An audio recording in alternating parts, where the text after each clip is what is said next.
Welcome back to our channel. నేను మీ రాజేష్. ఈరోజు topic వచ్చేసి మనకి కరెంట్ అఫైర్స్లో భాగంగా మనం 18/3/2024 రోజున ముఖ్యమైన ప్రధానమైన కరెంట్ అఫైర్స్ అయితే డిస్కస్ చేద్దాం. దానికంటే ముందు ఛానల్ని సబ్స్క్రైబ్ చేయండి, అలాగే ఫ్రెండ్స్ కూడా షేర్ చేయండి, వీడియో కూడా లైక్ చేయండి. ఇక్కడ మనము టాపిక్లోకి వచ్చినట్లయితే ఈరోజు ఫస్ట్ టాపిక్ వచ్చేసి లావా నలం బీత్వాహం. ఈ దృశ్యం అనేది ఒక అగ్నిపర్వతం సంబంధించినటువంటి ఇన్ఫర్మేషన్ అన్నమాట. ఇది ఐలాండ్లోని గ్రిండ్విక్ పట్టణ శివారులో బద్దలైంది. ఓకేనా, ఇటీవల కాలంలో ఐలాండ్లో గ్రిండ్విక్ పట్టణ శివారులో బద్దలైనటువంటి అగ్నిపర్వతం పేరు ఏంటి అని మనకు ఎగ్జామ్ పాయింట్ ఆఫ్ రావడానికి అయితే అవకాశం అయితే ఉంది. కాబట్టి దాని యొక్క పేరు ఒకసారి అబ్జర్వ్ చేస్తే రీక్ జాన్స్. ఓకే, రీక్ జాన్స్ అనేటువంటి అగ్నిపర్వతం ఇటీవల కాలంలో బద్దలైందనమాట. ఎక్కడంటే ఐలాండ్లోని గ్రిండ్విక్ పట్టణ శివారులో. ఈ అంశాన్ని గుర్తుపెట్టుకోండి. అగ్నిపర్వతాలకు సంబంధించి వాటి యొక్క నేమ్స్ అనేవి మనకు చాలా చాలా ఇంపార్టెంట్ అనమాట. నెక్స్ట్ వన్, పలు ఉగ్రవాద సంస్థలపై నిషేధం. ఒకసారి ఈ టాపిక్ అబ్జర్వ్ చేస్తే దేశంలో పలు ఉగ్రవాద సంస్థలపై నిషేధం విధిస్తూ కేంద్ర ప్రభుత్వం నిర్ణయం తీసుకుంది. ఓకే, దీనికి సంబంధించి ఇందులో Jammu Kashmir people's freedom league, అలాగే జమ్మూ కాశ్మీర్ లిబరేషన్ సంస్థలు ఉన్నాయి. ఓకేనా, ఇటీవల కాలంలో Jammu Kashmir people's freedom league అనేటువంటి సంస్థపై, అలాగే జమ్మూ కాశ్మీర్ లిబరేషన్ సంస్థలపై మనకు కేంద్రం అనేది ఈ సంస్థలపై కేంద్రం నిషేధిస్తూ కేంద్ర ప్రభుత్వం అనేది నిర్ణయం తీసుకుంది. ఓకేనా, ఈ రెండు సంస్థల పేర్లు అయితే గుర్తుపెట్టుకుంటే సరిపోతుంది. నెక్స్ట్ వన్, హిమాచల్లో పీచు మిఠాయి విక్రయాలపై నిషేధం. హిమాచల్లో పీచు మిఠాయి తయారీ, నిల్వ విక్రయాలను ఏడాది పాటు నిషేధిస్తూ ఉత్తర్వులు జారీ చేసింది.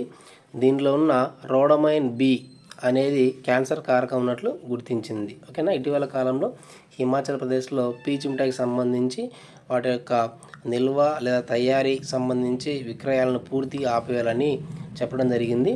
ఎందుకు అంటే దీనిలో మనకు రోడమైన్ బి అనేటువంటి క్యాన్సర్ కారకం ఉన్నందువల్ల దీన్ని పూర్తిగా నిషేధించడం జరిగింది. నెక్స్ట్ వన్, అతిపెద్ద ఎన్నికల తరలింపు.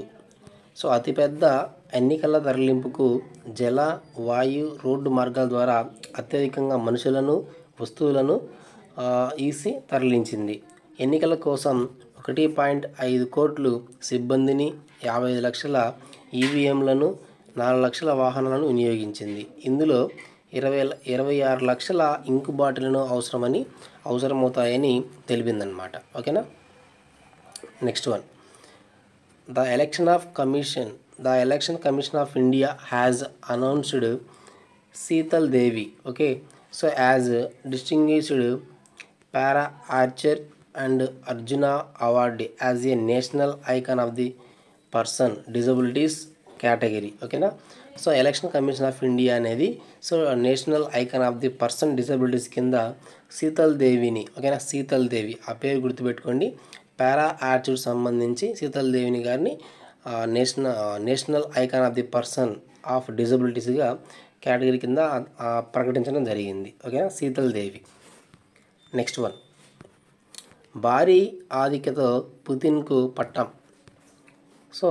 88% ఓట్లు ఆయనకే వచ్చినందువలన అతను మళ్ళీ ఫ్రాన్స్లో అధ్యక్షుడిగా ఉండడం జరిగింది. అధ్యక్ష ఎన్నికల పోలింగ్ ఫ్రాన్స్లో 88% ఓట్లు పొందినట్లు వ్లాదిమిర్ పుతిన్కు లభించాయి. 88% ఓట్లు వ్లాదిమిర్ పుతిన్కి అయితే రావడం జరిగింది.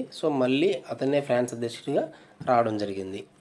నెక్స్ట్ వన్, ప్రసార భారతి చైర్మన్గా నవనీత్ కుమార్. ప్రసార భారతి చైర్మన్గా నవనీత్ కుమార్ గారు ఇటీవల కాలంలో ఎన్నికవడం జరిగింది. సూర్యప్రకాష్ పదవీ కాలంలో 2020లో ముగియడంతో అప్పటి నుంచి ఇప్పటి వరకు ఆ పోస్ట్ అనేది ఖాళీగా ఉంది. ఇటీవల కాలంలో ఇప్పుడు నవనీత్ కుమార్ గారు ఎన్నికయ్యారనమాట. ఈ అంశాన్ని గుర్తుపెట్టుకోండి. ప్రసార భారతికి సంబంధించి Navneet Kumar. Next, ASRTU standing committee చైర్మన్గా Sajjanar. ASRTU association of state road transport and undertaking సంబంధించి స్టాండింగ్ కమిటీ చైర్మన్గా సజ్జనార్ గారు ఎన్నికయ్యారు. సో ఇటీవల కాలంలో మనకు టీఎస్ఆర్టీకి సంబంధించి 5 జాతీయ అవార్డు రావడం కూడా మనకు వార్తల్లో చెప్పడం జరిగింది. సో ఈ అంశాన్ని గుర్తుపెట్టుకోండి. So standing committee chairman, okay, TSRTU standing committee చైర్మన్గా సజ్జనార్ గారు ఇటీవల కాలంలో నియమితులవడం జరిగింది. సో ఈ అంశాలన్నీ కూడా మనకు 18/3/2024 సంబంధించి ప్రధానమైన కరెంట్ అఫైర్స్ అండి. ప్రతిరోజు కూడా మన ఛానల్లో కరెంట్ అఫైర్స్ అప్లోడ్ చేయడం జరుగుతుంది. ప్రతి ఒక్కరు కూడా అబ్జర్వ్ చేయండి. ఈ పీడిఎఫ్స్ కోసం మీరు మన వాట్సాప్ గ్రూప్ ఛానల్లో అలాగే టెలిగ్రామ్ గ్రూప్ ఛానల్లో కూడా జాయిన్ అవ్వండి. Thank you for watching.